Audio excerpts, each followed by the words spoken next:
The morning fog hung like a specter over Oakwood Cemetery, wrapping the gravestones in a ghostly embrace. Richard Blackwood stood motionless before a marble headstone, his tall figure cutting a solitary silhouette against the gray landscape. His expensive charcoal suit and perfectly groomed appearance contrasted sharply with the raw emotion in his eyes as he stared at the engraved name, Sarah Elizabeth Blackwood, beloved wife, 10 years. A decade since he'd held her hand as she took her final breath. A decade of building his empire higher and wider as if steel and glass could fill the void she left behind. "I made another billion this year, Sarah," he whispered, his voice rough from disuse. "Blackwood Technologies just launched the neural interface you always said would change everything. You were right. As usual." The autumn wind carried the scent of approaching rain, but Richard remained unmoved. At 45, he had achieved everything society deemed important: wealth, power, influence. Forbes had named him most innovative CEO 3 years running. His face had graced countless magazine covers. Yet standing here, none of it seemed to matter. His watch, a timepiece worth more than what most people earned in a year, showed 8:17 a.m. In exactly 13 minutes, his driver would bring the car around, and by 9 hours, he would be chairing a meeting that would determine the future of technology for the next decade. Every moment of his life ran with precision, a meticulously maintained schedule that left no room for deviation or, more importantly, reflection. A sound disturbed the silence, so faint he almost missed it, a child's voice carrying on the wind. "I brought you yellow ones today. Remember how you said they're like tiny suns you can hold in your hand?" Richard turned, irritated at having his solitude interrupted. Several rows away, a small figure knelt before a simple granite marker. A little girl, no more than 6 or 7, was carefully arranging wildflowers on a grave. Her red coat was too thin for the October chill, and her dark hair hung in a messy braid down her back. Mrs. Patterson at school said, "I have to improve my reading. But it's hard without you helping me," the child continued, apparently speaking to the grave. "I tried really hard, though. Grandma says you'd be proud." Something about the scene made Richard's chest tighten. The girl's profile, serious and solemn as she carefully arranged her flowers, evoked a strange familiarity that he couldn't place. The first drops of rain began to fall, pattering softly on the surrounding stone. The girl glanced up at the sky but made no move to leave. Instead, she simply pulled her inadequate coat tighter around her small frame and continued her one-sided conversation. "I should go soon.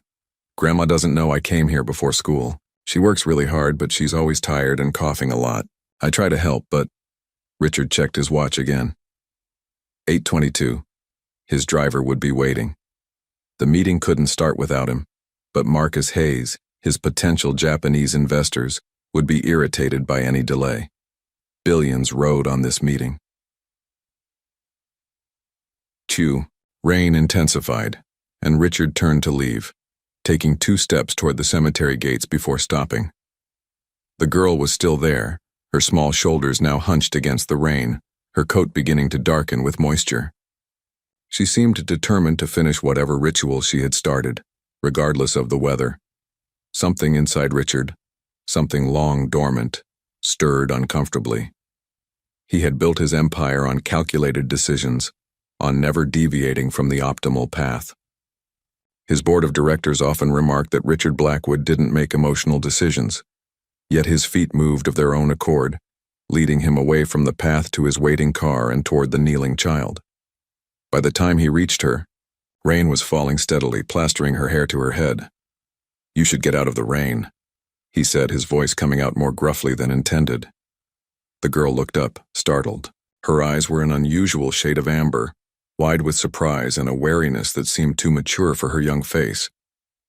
For a moment she just stared at him, as if trying to determine his intentions. "I'm almost done," she finally said, turning back to the grave. "I need to finish telling her about my week." Richard found himself at a loss for words. He stood awkwardly, rain soaking through his Italian wool suit as the girl continued to speak softly to the headstone. Jessica Lynn Reynolds, beloved daughter and mother. The dates showed she had died just over a year ago. Listen, he tried again. I have an umbrella in my car. Let me at least drive you somewhere dry. Where's your grandmother? The girl considered him for a long moment, her amber eyes seeming to look straight through his carefully constructed facade. It was unsettling. Grandma's at home. She's not feeling well today. She hesitated, then added, She doesn't know I came here. You shouldn't be out alone, Richard said, surprised by the concern in his voice. It's not safe. A strange expression crossed the girl's face, something between amusement and sadness. Nothing bad ever happens at Mom's grave, she said with the absolute certainty of childhood. She watches over me. The rain was coming down harder now, and Richard made a decision. He shrugged off his expensive suit jacket and held it over the child's head. I'm Richard, he said, crouching down to her level. What's your name? Emma, she replied, still watching him with those unsettling amber eyes. Emma Reynolds. Well, Emma Reynolds, I think your mother would understand if you finished your visit another day. She wouldn't want you catching pneumonia. Emma seemed to consider this logic, then nodded slowly. She reached out to touch the headstone one last time, a gesture so tender it made Richard's throat tighten unexpectedly. Bye, Mom, she whispered. I'll come back when it's sunny. As she stood, Richard noticed how truly inadequate her coat was, thin, too small, and patched in several places. He kept his jacket held over her as they walked toward the cemetery gates, the girl maintaining a careful distance from him despite the shelter he offered. Where do you live, Emma? I'll have my driver take you home. Pinewood Gardens, she answered, after a moment's hesitation. Building C. Richard knew the area, a rundown housing complex on the outskirts of the city, about as far from his penthouse as one could get while still being in city limits. His driver, James, raised a questioning eyebrow when Richard appeared with a soaking wet child in tow, but was too professional to comment. Change of plans, Richard announced, opening the rear door of the black Bentley. We're taking Miss Reynolds home first. Emma hesitated before the open car door, her eyes widening at the leather interior. Your car is nicer than Principal Warner's, and he said his was the fanciest in the whole town. Despite himself, Richard felt the corner of his mouth twitch upward. It's just a car, he said, though both of them knew it was much more than that. As Emma settled into the back seat, her small hand clutching the edge of the leather cautiously, as if afraid to fully touch it, Richard's phone began buzzing incessantly. His assistant, multiple board members, the Japanese investors, everyone demanding to know where he was. Pinewood Gardens, Building C, he instructed James, ignoring the phone. He could feel a strange sensation blooming in his chest, something he hadn't experienced in a very long time. It felt suspiciously like purpose. Emma looked up at him from beneath wet lashes. Are you in trouble now because of me? Richard considered the question, aware that his entire meticulously scheduled life had just veered off course because of this chance encounter. The Richard Blackwood of yesterday would have considered it an inconvenience, a deviation to be corrected. But something about this small, solemn girl speaking to her mother's grave had triggered something long buried inside him. As the car pulled away from the cemetery, Richard Blackwood made the first spontaneous decision he'd made in a decade. No, Emma, he said, surprising himself with his certainty. I don't believe I am. Little did he know that this rainy morning encounter was far from random, and that the amber-eyed child sitting beside him would soon turn his carefully ordered world completely upside down. The sleek Bentley looked jarringly out of place as it pulled up to Pinewood Gardens. Emma directed them to a faded blue door on the ground floor of Building C. That's our apartment, she said, gathering Richard's still damp jacket that had somehow ended up wrapped around her shoulders. I should speak with your grandmother, Richard insisted, ignoring another call from his assistant. Emma led him to the door, knocked tentatively, and called out, Grandma, it's me. The door opened to reveal an elderly woman, her silver hair pulled back in a neat bun. She took in Emma's wet appearance with alarm, then froze when her gaze shifted to Richard. "Mr. Blackwood?" she gasped, clutching the doorframe for support. Richard stared at the woman, confusion creasing his brow until recognition dawned. "Charlotte Reynolds?" Emma looked between them. "You know each other?" Charlotte nodded slowly. "I was your wife's nurse, Mr. Blackwood, during her final months." The world seemed to tilt beneath Richard's feet.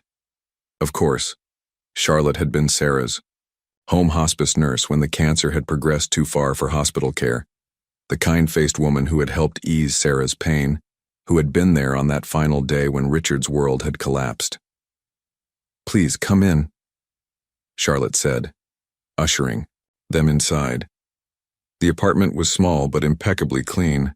What the space lacked in luxury, it made up for in warmth. Handmade quilts, framed children's artwork, and well-worn furniture that invited you to sit. "Emma, go change into dry clothes," Charlotte instructed. When the girl disappeared down the hallway, Charlotte turned to Richard. "I never expected to see you again." "I didn't recognize you," he admitted. "It's been 10 years. And you haven't changed a bit," she said, though they both knew that wasn't true. His hair might be the same, his posture equally rigid, but something fundamental had shifted in Richard Blackwood over the past decade. "I found Emma at the cemetery," he explained, "at her mother's grave." Charlotte's expression softened with sorrow. "My daughter, Jessica. We lost her last year in a car accident." As Charlotte made tea in the tiny kitchen, Richard noticed a familiar photograph on the wall. Sarah in her hospital bed, smiling weakly, with Charlotte beside her. His heart contracted painfully. "Sarah spoke of you often, you know," Charlotte said, handing him a chipped mug. "Even at the end." Before Richard could respond, Emma returned wearing dry clothes, carrying a drawing pad. "I made this for you," she said, shyly offering him a page. The drawing showed 3 figures: a tall man, in a suit, a small girl, and an older woman, all holding hands beside a grave covered in yellow flowers. "That's us," Emma explained unnecessarily. "At my mom's grave. And you didn't even get mad about your fancy jacket getting wet." Richard stared at the childish drawing, feeling something crack inside him, something that had been frozen solid for 10 years. "Thank you, Emma," he managed, his voice uncharacteristically rough. As he prepared to leave, Charlotte walked him to the door. "Emma has your wife's eyes," she said quietly. "I noticed it the first time I held her as a baby. The same remarkable amber." Richard stepped back into the waiting Bentley, instructing James to take him to the office. But as the car pulled away, he found himself looking back at the small blue door, feeling as though he'd left something important behind. Richard's mind was elsewhere during the rescheduled meeting with the Japanese investors. While his mouth formed words about market projections and neural interfaces, his thoughts kept returning to Emma's amber eyes and Charlotte's revelation. Those eyes. Sarah's eyes. Mr. Blackwood? Marcus Hayes, his VP of Operations, was staring at him expectantly. "I apologize," Richard said, straightening in his chair. "Please continue." Later that evening, alone in his penthouse overlooking the city, Richard opened a drawer he hadn't touched in years. Inside lay a small velvet box containing Sarah's wedding ring and a photograph. Sarah at the beach, laughing into the camera, her amber eyes catching the sunlight. The same eyes that had looked up at him from beneath wet lashes in the cemetery. 3 days later, Richard found himself back at Pinewood Gardens, a leather portfolio under his arm. He'd had his team investigate Charlotte and Emma's situation. What he discovered troubled him deeply. Charlotte answered the door, surprise evident on her tired face. "Mr. Blackwood, this is unexpected. Please call me Richard," he said, noticing the dark circles under her eyes. "May I come in?" Emma was at school, Charlotte explained as she served tea in the same chipped mugs. Richard came straight to the point. "I'd like to help you and Emma," he said, opening his portfolio. "I've prepared some options. Financial assistance, a college, fund for Emma, perhaps a more suitable apartment." Charlotte's expression shifted, a gentle but unmistakable pride straightening her shoulders. That's very generous, but we don't need charity. It's not charity, Richard insisted. Consider it delayed compensation for the exceptional care you provided Sarah. Charlotte studied him, her gaze penetrating. Is that really why you're here, Mr. Blackwood? Or is it those eyes of hers that brought you back? Richard sat back momentarily speechless. Charlotte had seen right through his rationalization. Sarah always said you hid your heart away, Charlotte continued, even before she got sick. She worried what would happen to that heart after she was gone. The front door opened before Richard could respond, and Emma burst in, her school backpack bouncing against her small frame. Mr. Blackwood, she exclaimed, genuinely delighted.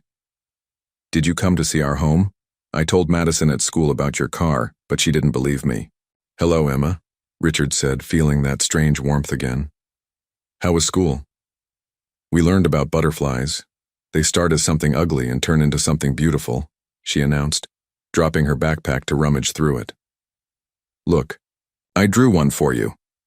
Richard accepted the crayon drawing, oddly touched. It's excellent. The detail in the wings is impressive. Emma beamed, then asked with childlike directness, Are you going to be our friend now? The question hung in the air. Charlotte watched him carefully, and Richard realized he was at a crossroads. He could write a check, ease his conscience, and return to his ordered existence. Or he could do something far more terrifying. I'd like that very much, he heard himself say. As he left the apartment, Charlotte followed him into the hallway. Emma needs stability, not fleeting interest, she warned softly. If you come into her life, she'll count on you being there. Richard nodded, understanding the weight of what he was committing to. I know. As the Bentley pulled away, his phone rang. It was Marcus, panic evident in his voice. The board's called an emergency meeting. They're questioning your commitment after you missed the Japanese meeting. Richard gazed back at Building C, thinking of the small blue door and what lay beyond. Kit, tell them I'll be there, he said.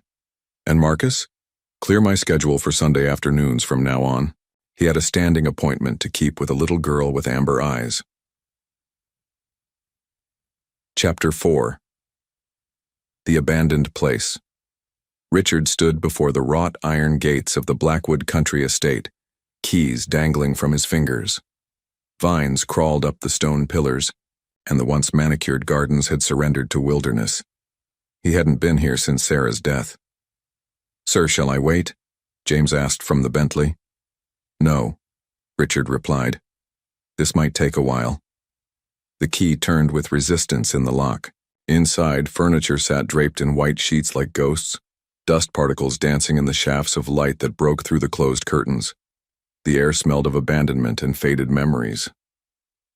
Richard moved through the house with reverence, his footsteps echoing on the marble floors. Every corner held Sarah's touch, the antique desk where she wrote letters, the window seat where she read during rainstorms, the kitchen where she insisted on cooking Sunday breakfast herself. No staff allowed.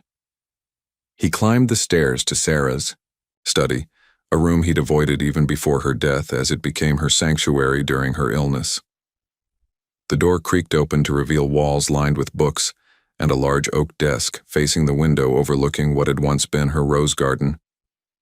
Richard approached the desk hesitantly. Her things remained exactly as she'd left them. A half-finished cup of tea now dried to dust, notebooks stacked neatly, a fountain pen placed precisely parallel to the edge. He opened the top drawer and found what he'd come for. Sarah's journal, bound in soft leather. His fingers trembled as he lifted it out. She'd written in it daily, even in her final weeks when holding the pen became difficult. Richard sat in her chair and opened the journal to its final entries. October 15th. Charlotte brought photos of her granddaughter today. Her eyes remind me of mine. Richard would have loved a child with those eyes. Richard's breath caught. He turned to the next page. October 18th. Told Richard about the foundation, today. He promised to make it happen. I believe him, but worry once I'm gone. He'll retreat further into his work. The foundation would help so many children like little Emma. Richard stared at the name on the page. Emma, Charlotte's granddaughter. The coincidence seemed impossible. He read on, finding Sarah's detailed plans for a children's foundation, a place for children dealing with loss, where they could heal through art, music, and community. It was a dream she'd shared with him, and he'd promised to fulfill it. A promise he'd buried along with her. In the back of the journal, he found a photograph he'd never seen. Sarah with Charlotte and a young woman who must have been Jessica, Emma's mother. Sarah's hand rested protectively on Jessica's very pregnant belly, the date stamp on the back, 2 weeks before Sarah died. Richard closed the journal, overwhelmed. The foundation he'd never built, the promise he'd never kept, the connections between Sarah, Charlotte, and Emma that seemed too significant to be coincidental. As he rose to leave, a thought struck him. If Sarah had died while Jessica was still pregnant with Emma, how had Charlotte known Emma had Sarah's eyes when she was a baby? Back in the Bentley, Richard made a decision. James, take me to Blackwood Tower. At his office, Richard summoned his architects and legal team. For hours, they worked through preliminary plans and paperwork. By evening, he had the beginnings of a proposal. A community center for children experiencing loss, to be built on land the company already owned, near Pinewood Gardens. As he stared at the plans spread across his desk, his phone rang. It was Charlotte. Emma's been asking when you'll visit again, she said, her voice revealing both hope and caution. She's drawn more butterflies for you. Richard looked at Sarah's journal beside the architect's renderings. Actually, he said, I have something I'd like to discuss with both of you. Something important. As he hung up, Richard gazed at the photograph of Sarah, Charlotte, and Jessica. For the first time in 10 years, he felt something long dormant stirring inside him. Purpose. And perhaps redemption. Emma's face lit up when Richard arrived at their apartment, clutching her butterfly drawings as if they were precious gems. You came back. I promised I would, Richard replied, surprised by how much her delight affected him. Charlotte observed their interaction with cautious optimism. After Emma proudly displayed her artwork, Charlotte suggested she work on homework in her room. I need to speak with Mr. Blackwood privately. Once Emma disappeared down the hallway, Richard opened his leather portfolio on the coffee table. I've been thinking about our conversation, he began, unfolding architectural renderings, and about a promise I made to Sarah before she died. Charlotte leaned forward, studying the blueprints with a puzzled expression. What am I looking at? The Sarah Blackwood Community Center for Children, Richard explained, his voice steady despite the emotion building in his chest. A place for children experiencing loss to find healing through art, community, and support. He outlined his vision, a modern facility with art studios, counseling rooms, communal spaces, and gardens. Sarah planned it all before she died. I promised to build it, but after she was gone. He trailed off, the admission of his failure hanging between them. Charlotte touched the blueprints gently. This is what she talked about during those final weeks. Her legacy project, she called it. Richard nodded. I found her journal at our country house. Her plans were remarkably detailed. He hesitated before continuing. Charlotte, I'd like you to run it. Her head snapped up. Me? You have nursing experience, compassion, and first-hand understanding of loss. The position comes with a substantial salary, benefits, and flexibility to accommodate Emma's needs. Charlotte's expression remained skeptical. And why now, after 10 years? Richard considered deflecting, but opted for honesty. Meeting Emma awakened something I've kept buried. When I saw her in the cemetery, talking to her mother's grave. He paused, gathering himself. It was like seeing myself 10 years ago, except she still has hope in her eyes. Charlotte studied him intently. This isn't charity? It's a job offer, Richard clarified. You'd report to the board like any director. The center would be independently funded but associated with my company's philanthropic division. Before Charlotte could respond, Emma appeared in the doorway, homework forgotten. Are those house pictures? She asked, eyeing the blueprints with curiosity. Richard exchanged a glance with Charlotte, who nodded permission. "It's a special place I'm planning to build," he explained as Emma climbed onto the sofa between them. "A place for children who've lost someone they love." Emma traced the outlines with her small finger. "Like me?" "Yes," Richard said gently. "Exactly like you." "And I'd be working there," Charlotte added cautiously. "If I decide to accept Mr. Blackwood's offer." Emma's eyes widened. "Would I get to go there after school, instead of Mrs. Peterson's?" Charlotte smiled. "That would be the idea." Emma examined the blueprint seriously, then looked up at Richard. "Does it have a garden? Mom loved gardens." "It will now," Richard promised, making a mental note. Emma nodded approvingly, then delivered her verdict. "I think you should say yes, Grandma." Charlotte laughed softly. "It's not quite that simple, sweetheart." "Why not?" Emma asked with a child's straightforward logic. "Mr. Blackwood is nice, and you always say we should help other people who are sad." The simple wisdom left both adults momentarily speechless. Charlotte finally sighed. "I'll consider it, Richard. Truly. But I need time." "Of course," he agreed, gathering his materials. As he prepared to leave, Emma pressed her butterfly drawings into his hands. "These are for your office," she declared, "so you don't forget about us." Richard carefully tucked them into his portfolio. "I couldn't forget if I tried, Emma." Walking back to his car, Richard realized that for the first time in a decade, he felt truly alive, terrified, uncertain, but undeniably alive. The board, members of Blackwood Technologies, stared in stunned silence at the images on the conference room screen. Richard Blackwood, the same man who once fired an executive for being 3 minutes late to a meeting, stood in jeans and a work shirt, his sleeves rolled up, painting a wall. "As you can see," Richard continued, unfazed by their shock, "renovation of the Sarah Blackwood Community Center is ahead of schedule. Will open in 6 weeks, barring any major setbacks." Marcus Hayes found his voice first. "Richard, while we admire the personal involvement, is this the best use of your time? The neural interface launch is 8 weeks away." "I'm fully briefed on the launch," Richard replied calmly. "The community center takes only my Sunday afternoons and occasional evenings." After the meeting adjourned, Marcus lingered behind. "Permission to speak freely?" Richard nodded, collecting his notes. "What's really going on? First you missed the Japanese investors, then you launched this community center out of nowhere, and now you're painting walls like a common laborer." Marcus's concern was genuine. "The board is worried." Richard considered his response carefully. "Do you remember what Sarah used to say about legacy, Marcus? That true legacy isn't what you build, but who you help along the way," Marcus quoted softly. "Exactly.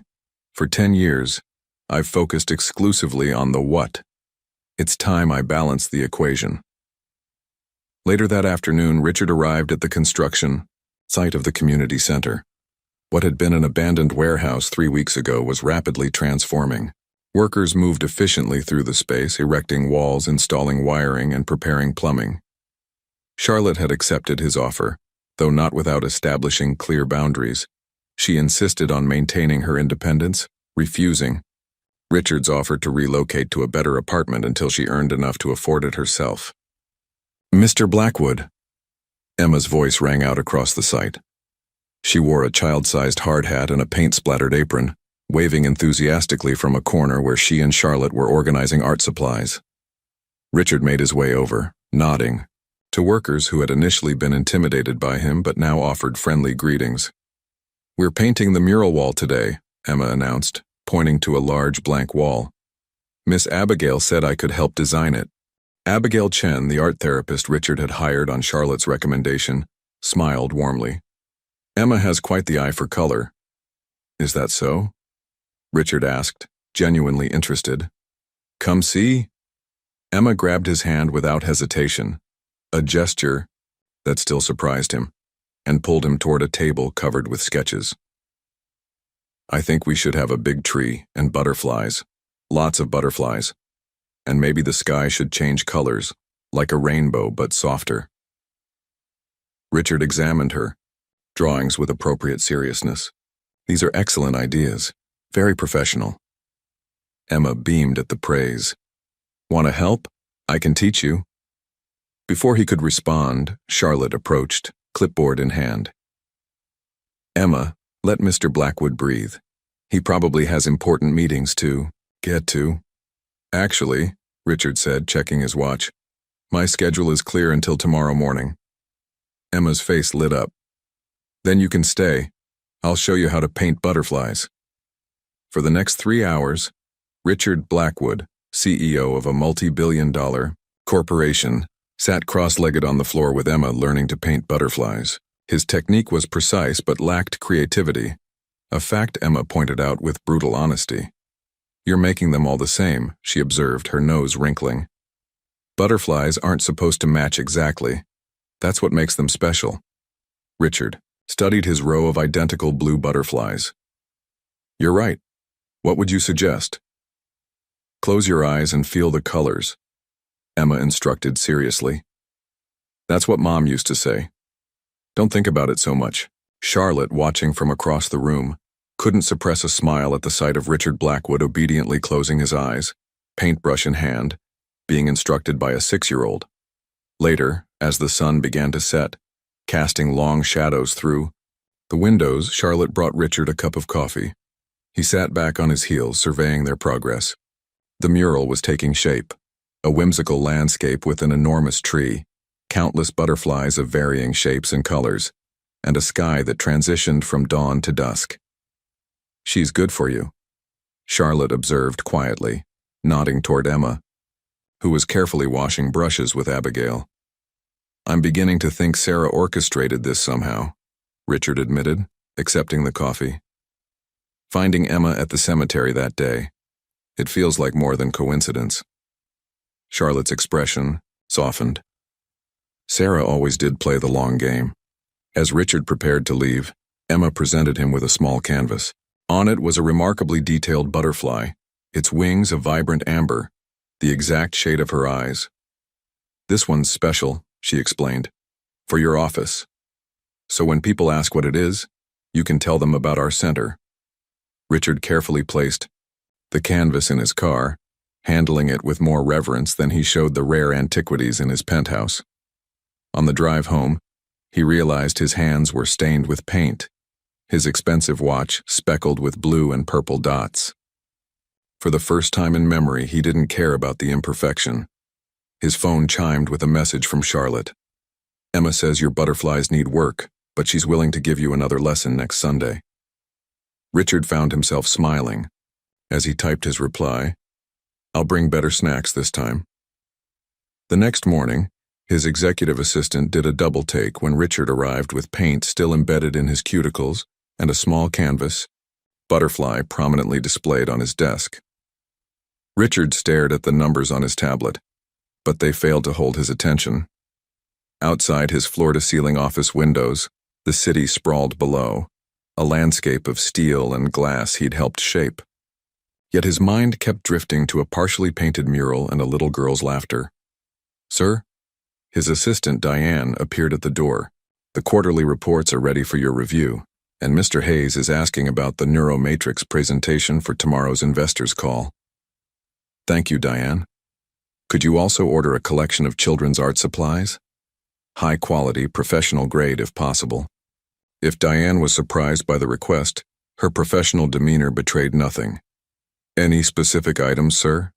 Watercolors, acrylics, quality brushes. He hesitated, realizing he was out of his depth. Actually, I'll send you a list from Ms. Chen at the community center.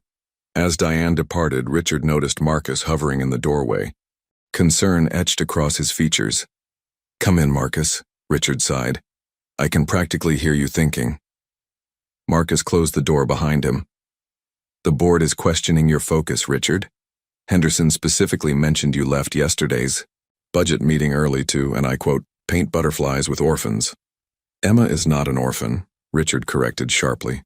And Henderson should focus more on our declining market share in Asia than my personal schedule. Marcus approached the desk, his voice lowering. Richard, we've worked together for 15 years.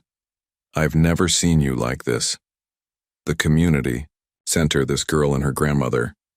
It's changing you. Is that a bad thing? No, Marcus admitted. Actually, you seem more human, but others are interpreting it as weakness, distraction. The vultures are circling. Richard considered this. The corporate world was indeed cutthroat, a reality he'd not only accepted but exploited throughout his career. He'd built his reputation on being ruthlessly focused, emotionally detached, and consistently victorious.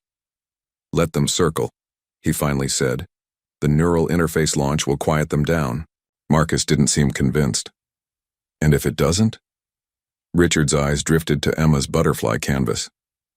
Then perhaps it's time for Blackwood Technologies to evolve, just as its CEO is evolving. That evening, instead of working late as was his custom, Richard left the office at 6 and directed James to drive him to Pinewood Gardens. He'd called ahead and Charlotte had invited him for dinner, a simple gesture that nevertheless felt monumental. Emma answered the door, her face lighting up. "You're here. I told Grandma you'd come exactly at 6 because you're always on time."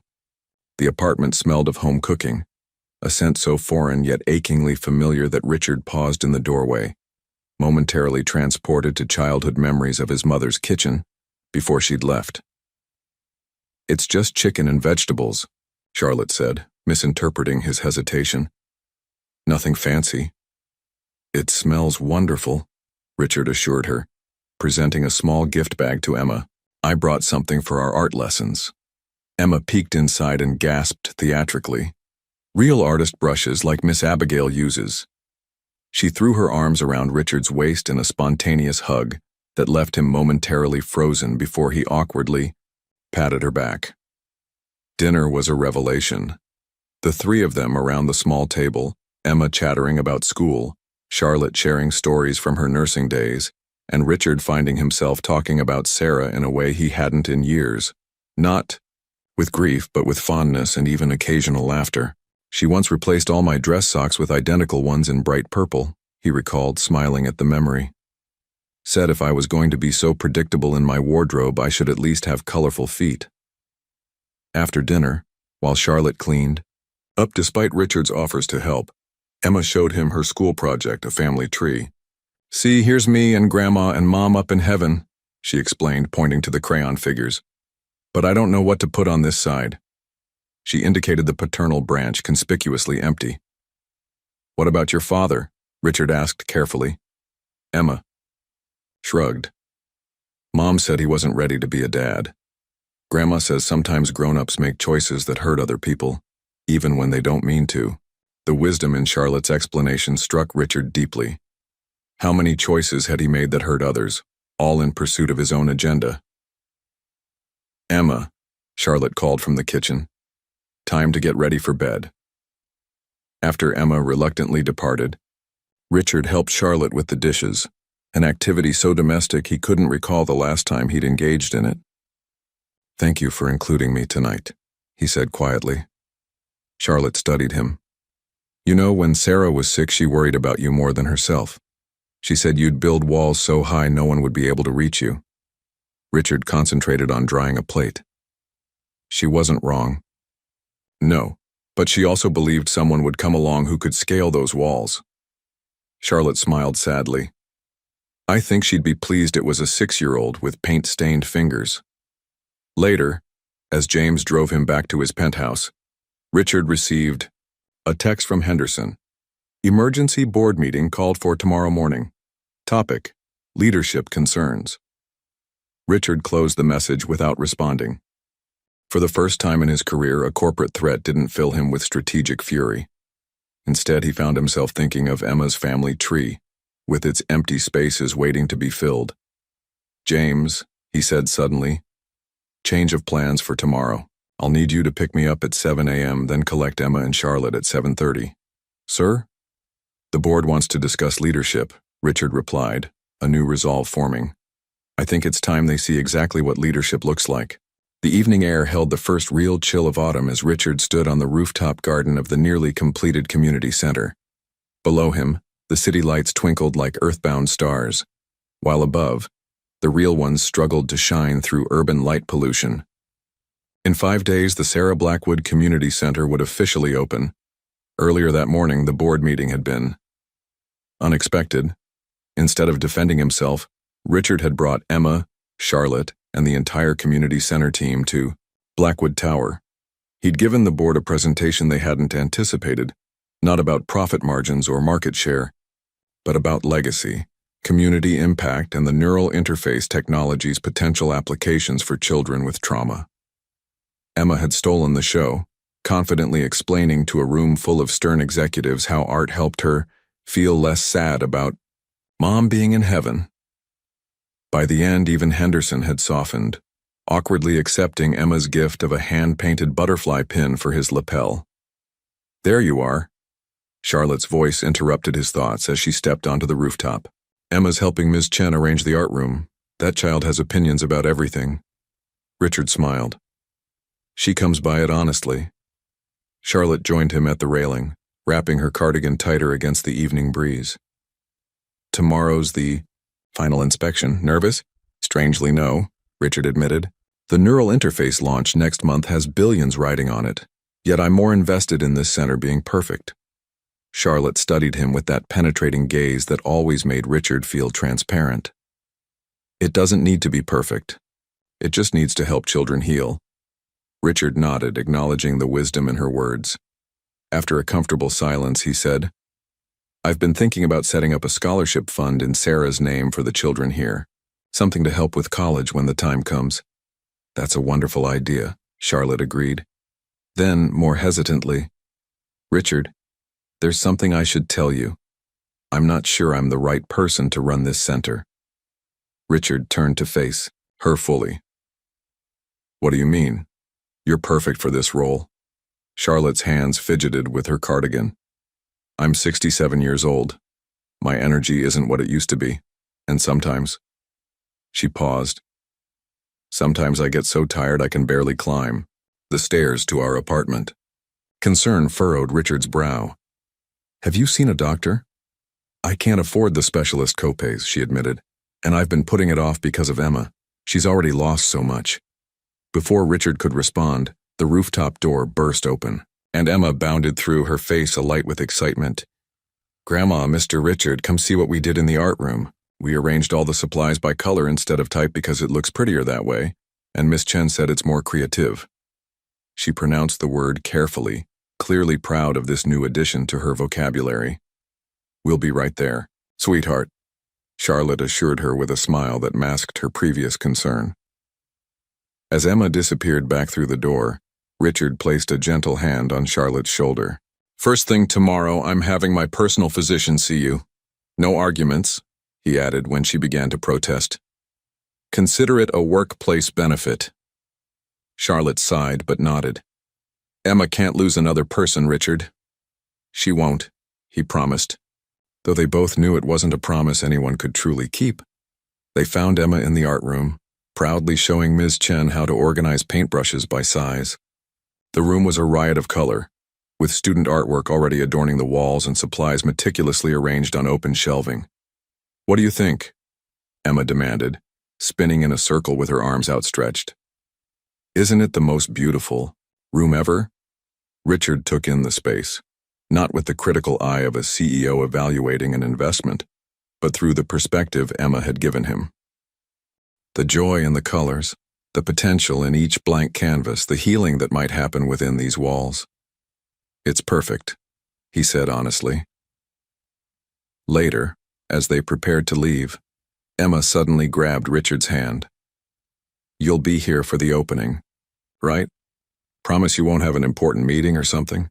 The earnestness in her question made Richard kneel to her level. "Emma, there is no meeting more important than being here with you and your grandmother on opening day." Emma studied his face with surprising intensity. "Pinky promise?" She extended her small finger. Richard, who had negotiated multi-billion-dollar deals with nothing more than a handshake, solemnly linked his pinky with hers. "Pinky promise." As they drove home, Emma fell asleep in the back seat of the Bentley, her head resting against Charlotte's arm. In the dim light, Charlotte looked more fragile than Richard had ever noticed. "I meant what I said," he told her quietly. About the doctor? Charlotte nodded, gently stroking Emma's hair. I've been so focused on being strong for her that I've neglected taking care of myself. Sarah would scold me for that. Sarah would understand completely, Richard countered. But she'd also insist you accept help when offered. When they arrived at Pinewood Gardens, Richard carried the sleeping Emma inside and gently laid her on her bed, while Charlotte removed her shoes. The domestic intimacy of the moment wasn't lost on him. This simple act of caring for a child together created a bond he'd never expected to form. Back in the living room, Charlotte suddenly grasped his arm, her expression serious. Promise me something, Richard. Anything. If something happens to me, Emma would need someone. The unspoken question hung in the air between them. Richard felt the weight of what she was asking. Not just a legal guardianship, but a commitment to love and raise this child who had somehow worked her way into his carefully guarded heart. She would have me, he said simply, for as long as she needed. Charlotte's eyes filled with tears as she nodded. Sarah was right about you all along. As Richard left the apartment, he realized with startling clarity that the community center wasn't just about fulfilling a promise to Sarah or even helping children heal from loss. It was about his own healing, a process that had begun the moment he saw a small girl placing flowers on her mother's grave. The morning of the Sarah Blackwood Community Center's grand opening dawned crisp and clear, with autumn sunlight filtering through the changing leaves. Richard arrived an hour early, finding the staff already busy with final preparations.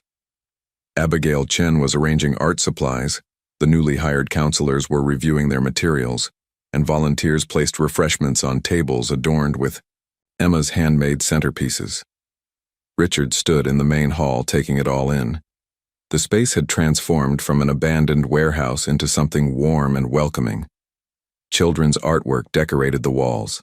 Comfortable furniture created cozy nooks for reading or conversation. Natural light streamed through skylights that had been painstakingly installed to his specifications. Sarah would have loved it. It's beautiful, isn't it? Charlotte's voice came from behind him. She looked better today. The specialist, Richard, had prescribed medication that seemed to be helping with her energy levels. Better than I imagined, Richard admitted. Is Emma ready for her big moment? Charlotte smiled. She's changed outfits 3 times already.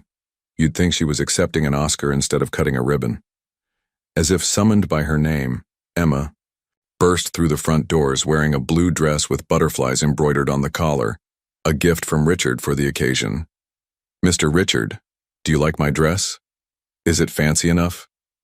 Grandma said I couldn't wear my painting apron even, though that's what real artists wear. Richard crouched to her level, straightening her slightly crooked butterfly hair clip. You look perfect. Every bit the artist and official ribbon cutter. Emma beamed, then lowered her voice conspiratorially. Are there going to be a lot of people? What if I mess up? There will be some people, yes, but they're all here because they believe in what we're doing. And you couldn't possibly mess up. It's your center as much as anyone's. Emma considered this, then nodded solemnly. I practiced cutting paper with the big scissors all week. I'm ready. Within the hour, the center filled with guests, local officials, representatives from children's advocacy groups, potential donors, and most importantly, several families, with children who would benefit from the center's services.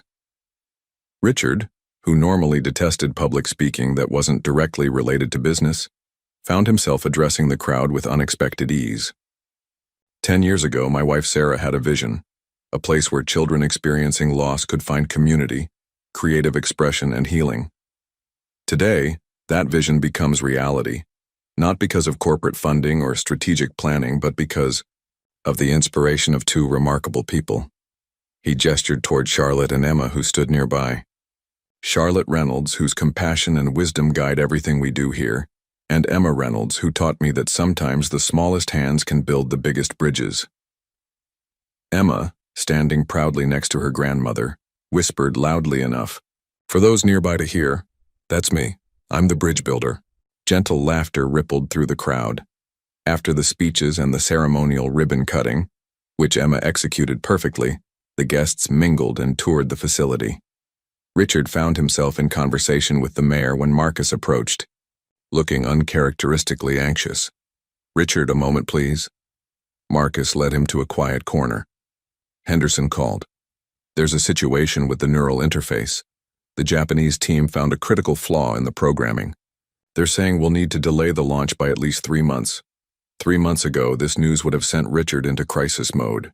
He would have canceled everything, flown to Tokyo immediately, and worked around the clock until the problem was solved. Instead, he found himself nodding calmly. Set up a video conference for tomorrow morning. We'll assess the situation and develop a plan." Marcus looked stunned. "That's it? Just a video call? Richard, this could tank our stock value, or it could prevent a flawed product launch that would cause irreparable damage to our reputation," Richard countered. "Either way, it won't be resolved in the next 4 hours, and I promised a little girl I'd be here for her special day." Marcus walked away, still looking bewildered. Richard noticed Charlotte standing near the entrance, speaking with a mail courier. She accepted a letter, her hands trembling slightly as she read it. Even from across the room, Richard could see the color drain from her face. By the time he reached her side, Charlotte had sunk into a nearby chair, the letter clutched in her hand. "Charlotte? What's wrong?" She looked up, her eyes filled with a complex mixture of emotions: shock, hope, fear. "It's from Thomas," she whispered, her voice barely audible above the celebration around them. "My son." Richard recalled their conversations about Charlotte's family. Thomas was Emma's uncle, who had disappeared years ago, struggling with addiction and leaving his sister Jessica to raise Emma alone. "What does he say?" Richard asked gently. "He's been in recovery for 2 years. He says he heard about Jessica's death and—" Her voice broke. "He wants to see Emma, to make amends." Emma appeared at their side, punch cup in hand, immediately sensing something was wrong. "Grandma, are you sad?" Charlotte quickly folded the letter and managed a smile. "No, sweetheart, just surprised. We've received a letter from someone I haven't heard from in a long time." "Who?" Emma asked with a child's direct curiosity. Charlotte exchanged a glance with Richard, silently asking for support. He nodded slightly. "Your Uncle Thomas," Charlotte said carefully. "Your mother's brother. He wants to meet you." Emma's brow furrowed in concentration. "I have an uncle? Like in stories?" "Yes, sweetheart, though I haven't seen him in many years." Emma considered this new information with remarkable composure. "Does he like butterflies too?" Charlotte laughed softly, tears in her eyes. "I don't know, darling, but we might get to find out." As the celebration continued around them, Richard sat with Charlotte and Emma, the letter between them representing yet another unexpected turn in their increasingly intertwined lives. The neural interface crisis seemed distant and unimportant compared to the emotions playing across Charlotte's face. "Whatever you decide about Thomas," Richard said quietly, "you're not alone in this." Charlotte reached out and took his hand, a gesture of trust that meant more to him than any business success ever had. "I know," she replied softly. The community center had emptied of guests, leaving only a few staff members finishing the cleanup. Richard found Charlotte sitting alone in the reading nook, Thomas's letter still in her hands, now creased from repeated folding and unfolding. "Emma's helping Abigail organize the art supplies," Richard said, settling into the chair opposite her. "Apparently visitors completely destroyed her color-coding system." Charlotte's attempt at a smile didn't reach her eyes. That child and her systems. Sometimes I wonder which one of us is really in charge. A comfortable silence fell between them. Through the large windows, the sunset painted the sky in hues of orange and pink, casting a warm glow over the room. Richard waited patiently, giving Charlotte space to gather her thoughts. "I haven't been entirely honest with you about Thomas," she finally said, her voice barely above a whisper. "Or about Jessica's death." Richard leaned forward slightly, his full attention on Charlotte. "I'm listening." "Thomas didn't just have addiction issues," Charlotte began, smoothing the letter on her lap. "He got involved with dangerous people. Drug dealers, criminals. When Jessica found out she was pregnant with Emma, she confronted him, tried to help him get clean. Charlotte paused, taking a steadying breath. Thomas didn't respond well. There was a fight. Jessica left and came to live with me. We thought that was the end of it, but Thomas's associates began making threats. They thought Jessica knew things about their operations, their shipments.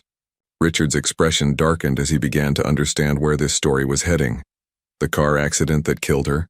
Charlotte continued, her voice breaking. The police suspect it wasn't an accident at all. The brake lines had been cut. War. God, Charlotte, Richard breathed. Why didn't you tell me? What would you have done? Built higher walls around us, hired bodyguards? She shook her head. We'd been safe for over a year.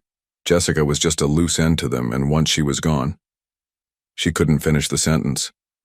And now Thomas wants to see Emma, Richard said, the protective instinct he felt toward the child surprising him with. It's ferocity. Charlotte nodded, handing him the letter. Read it yourself. Richard unfolded the paper, noting the neat, careful handwriting. Dear Mom, I don't know if you'll even open this letter, and I wouldn't blame you if you threw it away. I've been sober for 2 years, 3 months, and 14 days. My sponsor says I need to make amends to those I've hurt, but I know some damage can never be repaired. I heard about Jessica. Words can't express my guilt and grief. Her death is on my hands, even if I didn't physically cut those brake lines. The people I was involved with are gone now, most in prison, some dead. The police detective who investigated Jess's case helped me get into rehab when I finally hit bottom. I know I have no right to ask, but I'd like to meet my niece. Not to be part of her life, I haven't earned that, but just to see her once, to apologize, to let her know her mother was the best person I've ever known, and that what happened wasn't Jessica's fault. I'm working as a carpenter now, living clean, in Cedar Ridge. I understand if your answer is no. I'll respect whatever boundaries you set. With love and more regret than I can express. Thomas. Richard read the letter twice, searching for inconsistencies or manipulation, but found only what seemed like genuine remorse. Do you believe him? He asked, returning the letter to Charlotte. I want to, she admitted. He included his sobriety chip in the envelope. 2 years. She pulled out a small bronze medallion. But how can I risk Emma's safety, after everything she's been through? From across the center, they heard Emma's bright laughter as she directed the cleanup efforts with characteristic enthusiasm. She deserves to know her family, Charlotte continued. But I'm afraid, Richard. What if I'm wrong to trust him? Richard considered his response carefully. 10 years ago, his answer would have been simple. Cut all ties, prioritize safety above all else, never risk vulnerability. But Emma had changed something fundamental in him. We could meet him on neutral ground, Richard suggested. Somewhere public, with security present but discreet. Charlotte looked up sharply. We? If you'd like me there, Richard clarified. You and Emma aren't alone in this, Charlotte. The full impact of his words seemed to hit Charlotte all at once. Tears welled in her eyes as she reached across and squeezed his hand. Sarah would be so proud of the man you're becoming, she whispered. Their moment was interrupted by the patter of small feet as Emma ran toward them, clutching a piece of paper. Look what I found when we were cleaning. It was under the visitor book. She thrust a faded photograph into Charlotte's hands. Charlotte gasped softly. The photo showed Jessica, pregnant and smiling, with a younger Thomas beside her. His arm was protectively around his sister's shoulders. Who are they? Emma asked, studying her grandmother's reaction. Charlotte's eyes met Richard's, a silent question passing between them. He nodded encouragingly. This, Charlotte said, pulling Emma gently onto her lap, is your mother, before you were born? She pointed to Jessica's smiling face. And this is your Uncle Thomas, her brother. Emma studied the photograph with intense concentration. My mom was pretty. Yes, Charlotte agreed, her voice thick with emotion. She was beautiful, inside and out. And my uncle? Emma asked. Is he nice like Mr. Richard? Charlotte hesitated, clearly struggling with how to explain Thomas's complicated history to a 6-year-old. Your uncle made some mistakes. Richard interjected gently, like all of us do. But he's trying to be better now. Emma seemed to consider this. Is that why he wrote you a letter, because he's sorry? Charlotte nodded, amazed at Emma's perception. Yes, sweetheart, he wants to meet you. Emma's eyes widened. Me? Really? Then her expression grew serious. Will you and Mr. Richard be there too? We wouldn't let you meet him alone, Richard assured her. We'd all be together. Emma looked back at the photograph, tracing her mother's face with one small finger. I want to meet him, she decided. I can show him my butterflies and tell him about Mom. Charlotte pulled Emma closer, burying her face in her granddaughter's hair for a moment to compose herself. We'll see, sweetheart. We'll see. As night fell completely outside the windows, the four of them remained there. Charlotte, Emma, Richard, and the ghost of Jessica in the photograph, connected by loss, hope, and the tentative formation of something that felt remarkably like family. Later, after driving Charlotte and Emma home, Richard sat in his car outside their apartment building, watching the lights in their windows. His phone buzzed with messages about the neural interface crisis, board members demanding his immediate attention. For the first time in his career, Richard turned his phone off completely and drove home in silence, his mind on a little girl who had asked if her uncle might like butterflies too. 3 months had passed since the community center's opening, and autumn had given way to winter's first tentative embrace. A light dusting of snow covered the garden beds outside the center, where hardy plants selected by Emma and Charlotte still showed touches of green beneath the white powder. Inside, the center hummed with activity. What had begun as a quiet endeavor now served over 30 children regularly, with more joining each week as word spread. The art therapy sessions were particularly popular, with Abigail often needing to schedule additional sessions to accommodate demand. Richard stood in the doorway of the main activity room, watching Emma guide a younger child through the process of creating a paper butterfly. Her patience was remarkable for a 6-year-old, her instructions clear and encouraging. You're doing great, Zach. Now fold it right down the middle, like a taco, remember?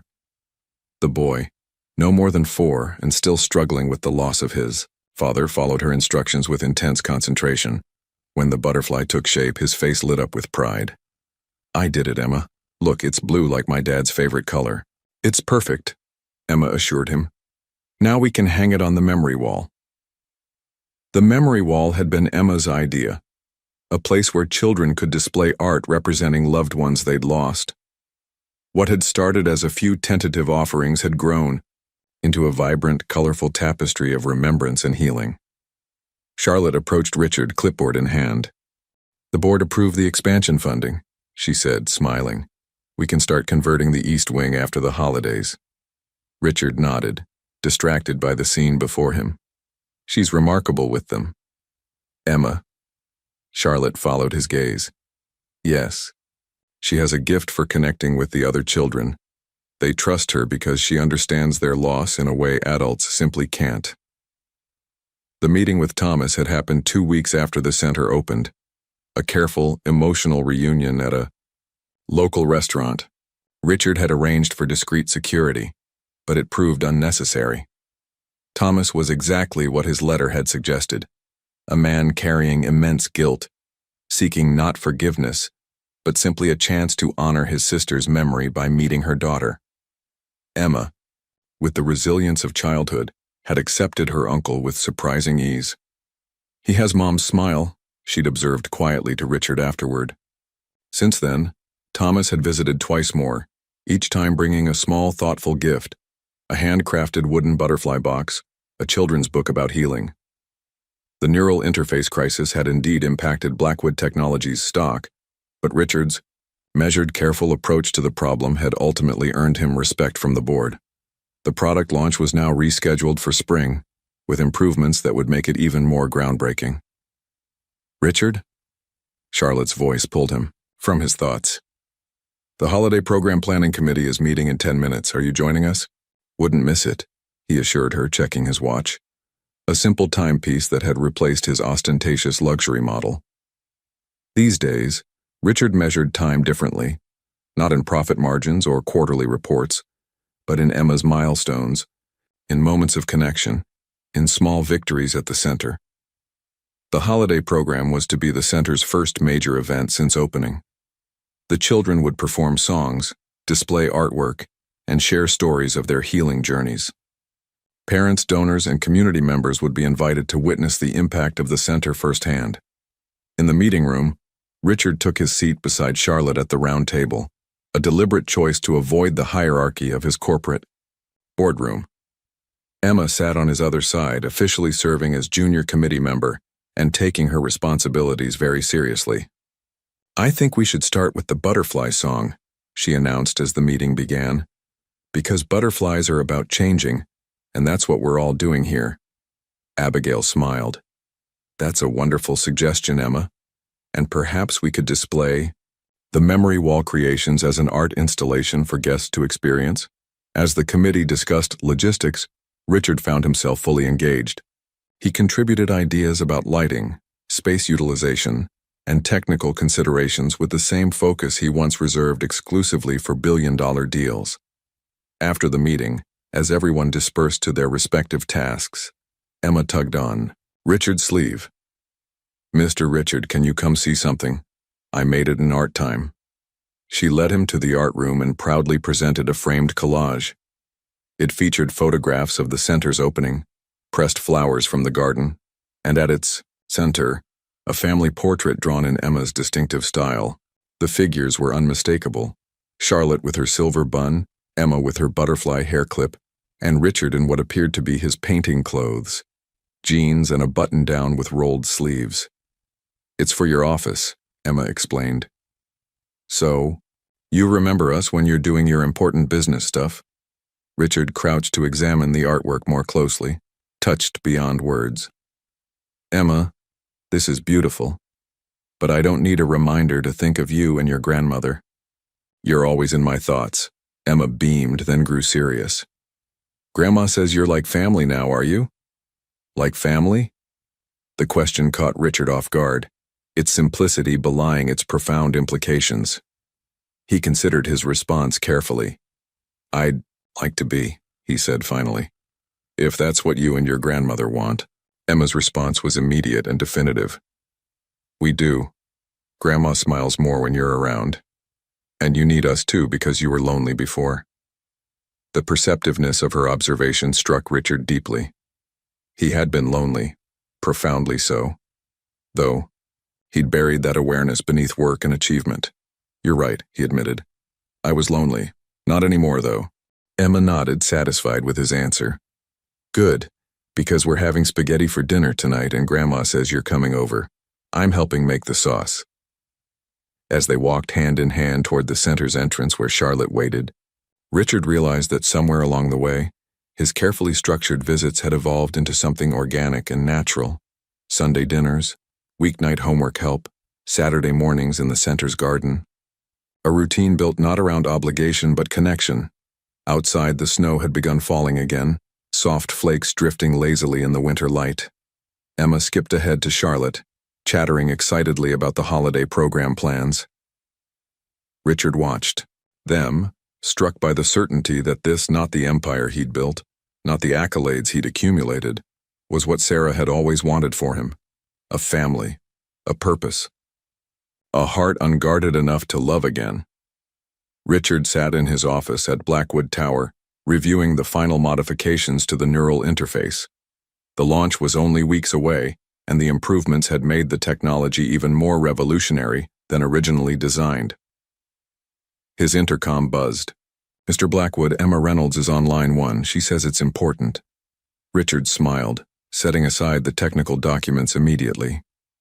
Emma calling his office was a rare occurrence, permitted only for super important things, according to the system they'd established. "Emma, everything okay?" "Mr. Richard." Her voice bubbled with excitement. "Guess what? I'm going to be Student of the Month. Ms. Wilson is announcing it tomorrow, but she told me today because she knows I'm good at keeping secrets." "That's wonderful news, Emma. Congratulations." "And there's a special ceremony on Friday afternoon." They give you a certificate and everything. Grandma already asked for time off from the center. She paused. I was wondering if you could come too. The hesitation in her voice made Richard's chest tighten. He quickly checked his calendar. A board meeting was scheduled for Friday afternoon, the last major overview before the neural interface launch. I wouldn't miss it, he said, without hesitation. What time? 2:00 in the school auditorium. Her voice lowered conspiratorially. You have to dress nice, but you always do anyway. After ending the call, Richard summoned Marcus to his office. I need the board meeting moved to Thursday. Marcus frowned. The Japanese investors specifically requested Friday. They're flying in just for this. Then we'll start at 9 instead of 2. I have a Student of the Month ceremony to attend. On Friday, Richard sat between Charlotte and Thomas in the elementary school auditorium, surrounded by proud parents and family members. When Emma's name was called, she walked confidently to the stage, her butterfly clip catching the light. Emma has shown exceptional growth this year, her teacher announced. Her artwork and her kindness to other students make her truly special. As Emma accepted her certificate, she searched the audience until she spotted Richard. The smile that lit her face was worth 1,000 board meetings. Afterward, as Emma showed off her classroom, a teacher's aide approached Richard. You must be Emma's father. She talks about you constantly. Before Richard could correct her, Emma appeared at his side. This is Mr. Richard, she announced proudly. He's my. Emma faltered, looking to Richard with uncertainty. They had never defined their relationship in concrete terms. Richard crouched to Emma's level.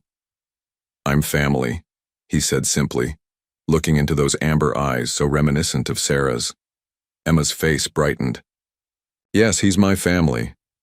Later, as they celebrated with ice cream, Richard noticed Charlotte watching him with a thoughtful expression. What? He asked. Nothing, she replied, smiling softly. Just thinking Sarah would be pleased to see you sitting in an elementary school auditorium instead of a boardroom on a Friday afternoon. Richard realized she was right, and more importantly, there was nowhere else he would rather have been. The grand ballroom of the Metropolitan Hotel glittered with the city's elite. Richard adjusted his bow tie as photographers captured his arrival at the Business Leadership Awards. For the 5th consecutive year, he'd been nominated for CEO of the Year.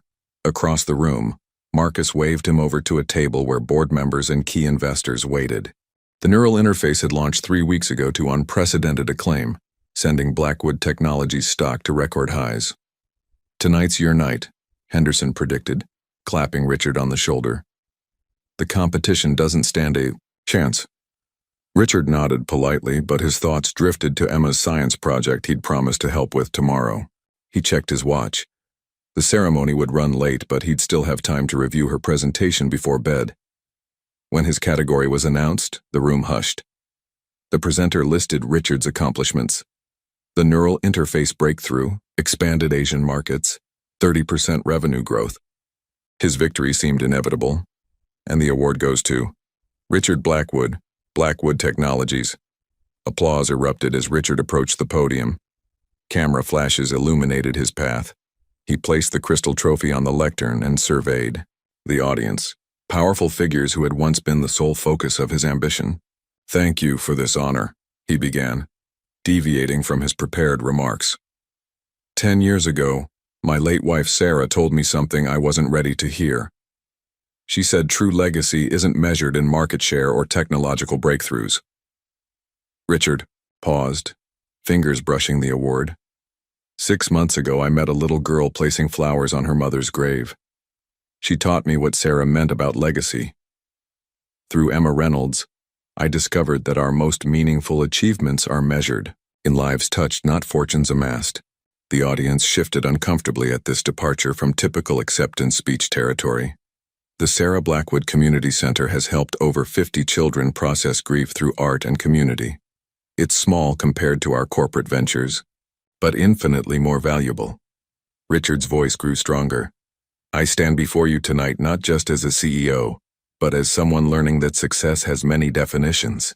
From his pocket, Richard withdrew a small paper butterfly Emma had given him for luck. This means more to me than any award. It represents transformation. What happens when we open ourselves to unexpected connections? Backstage after the ceremony, Henderson approached with a concerned expression. Remarkable speech, Richard, though the board might question whether your focus has shifted. Richard smiled, tucking the butterfly back into his pocket. My focus hasn't shifted, Henderson. It's expanded, and the company is stronger for it. Later, as his driver navigated toward home, Richard received a text from Charlotte with a photo of Emma asleep, science project materials spread around her. The caption read, "Couldn't stay awake. Says to tell you she's proud of your shiny award, but needs you for volcanoes tomorrow. Non-negotiable." Richard smiled, setting the crystal trophy aside on the seat.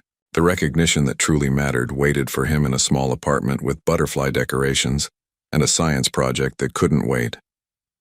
Once upon a time, there was a very sad man who forgot how to see with his heart. Emma's voice carried.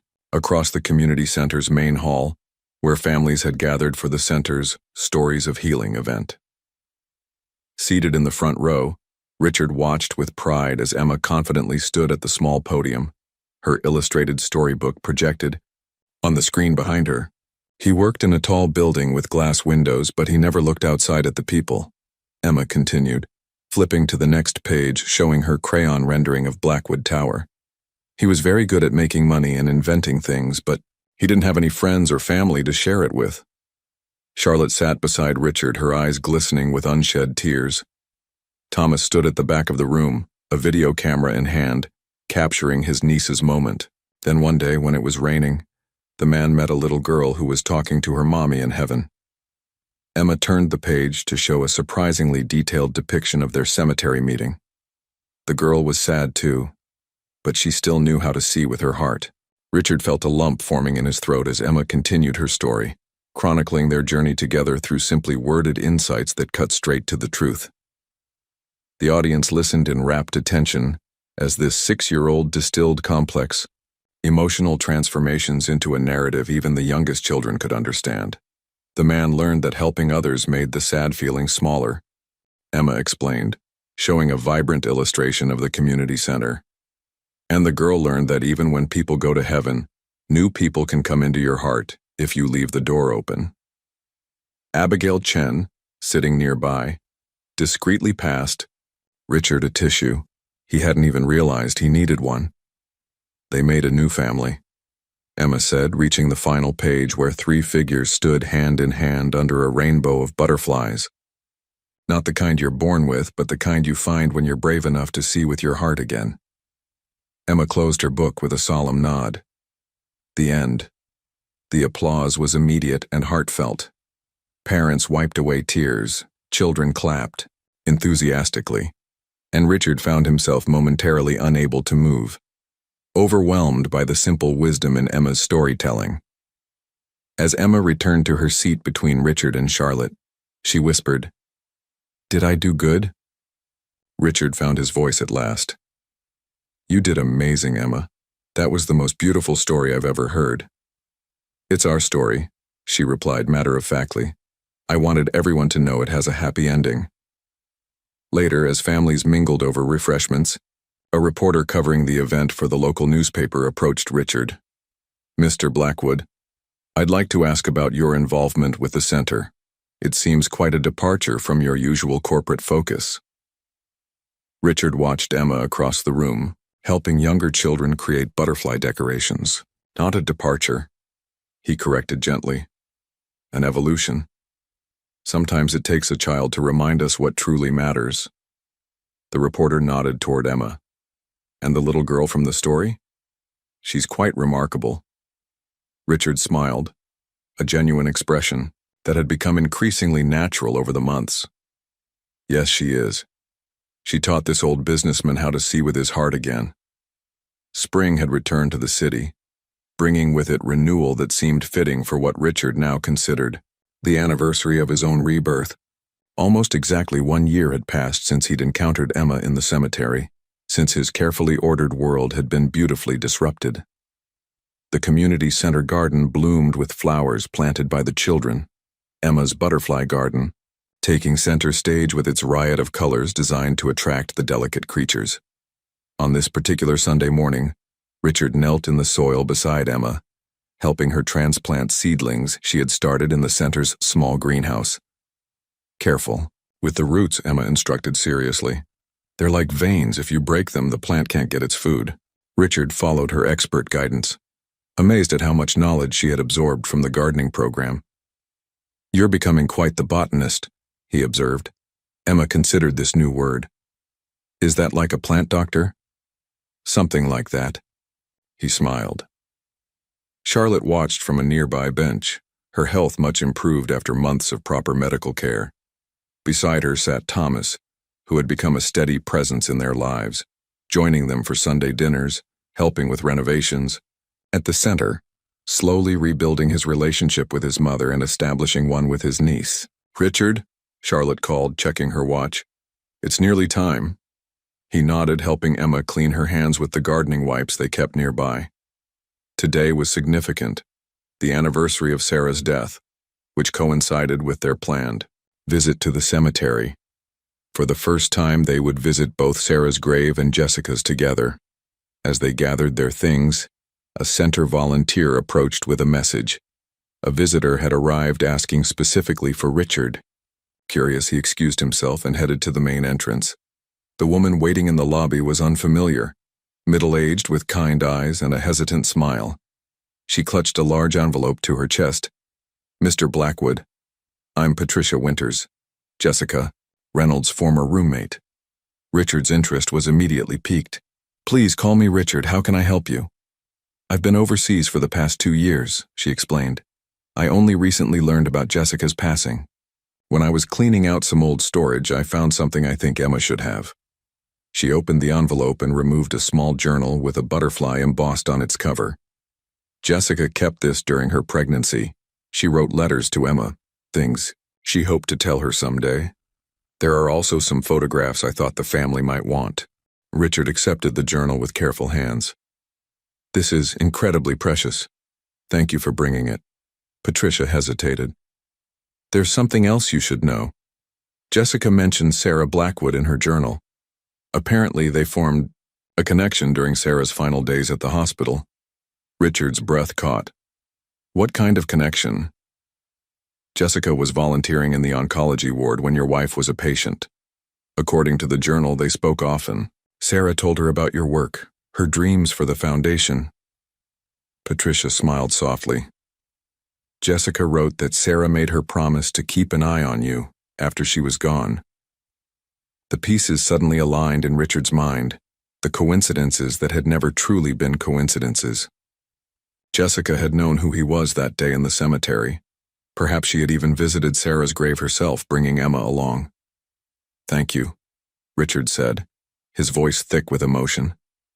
This means more than you can know. When he rejoined the others, now waiting by the car, he carefully presented the journal to Charlotte. A visitor brought this. It's Jessica's, written for Emma. Charlotte's hand trembled as she opened the journal to the first page where Jessica had written, For my daughter Emma, so you'll always know how much you were loved even before you arrived. We should give this to Emma when she's older. Charlotte whispered, tears gathering in her eyes. When she can truly understand it. Richard nodded, then shared what Patricia had told him about the connection between Sarah and Jessica. Thomas listened with wonder, while Charlotte smiled as if confirming something she had long suspected. Sarah always was playing the long game, she said softly. At the cemetery, they visited Jessica's grave first. Emma placed fresh flowers, yellow ones, like tiny suns you can hold in your hand. While Thomas stood quietly beside her, his grief and regret still evident, but now tempered with healing. Then they walked together to Sarah's grave.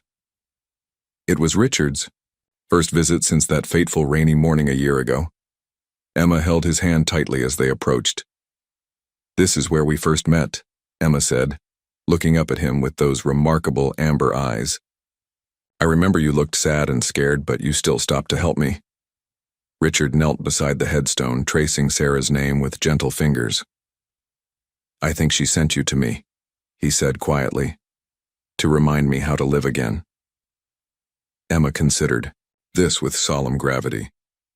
"Maybe my mom and your wife are friends in heaven. Maybe they work together to make us a family." From the mouth of a child, the sentiment felt not only possible but probable. Richard looked at the small group surrounding him. Charlotte with her wisdom and strength, Thomas working toward redemption, and Emma, the unexpected catalyst who had changed everything. "I think you're right," he agreed.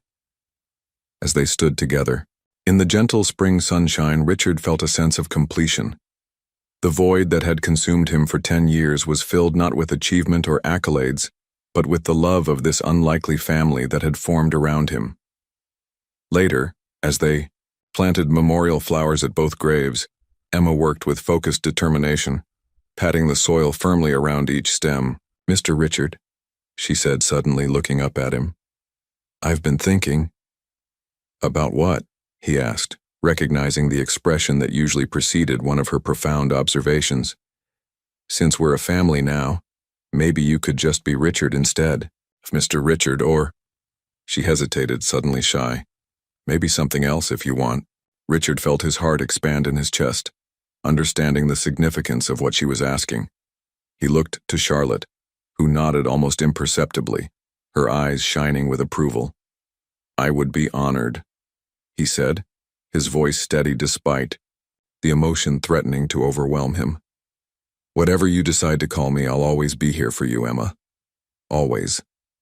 She nodded, satisfied, and returned to her planting. But as they gathered their gardening tools to leave, Emma slipped her small hand into his and said just loudly enough for him to hear, "Thank you, Dad."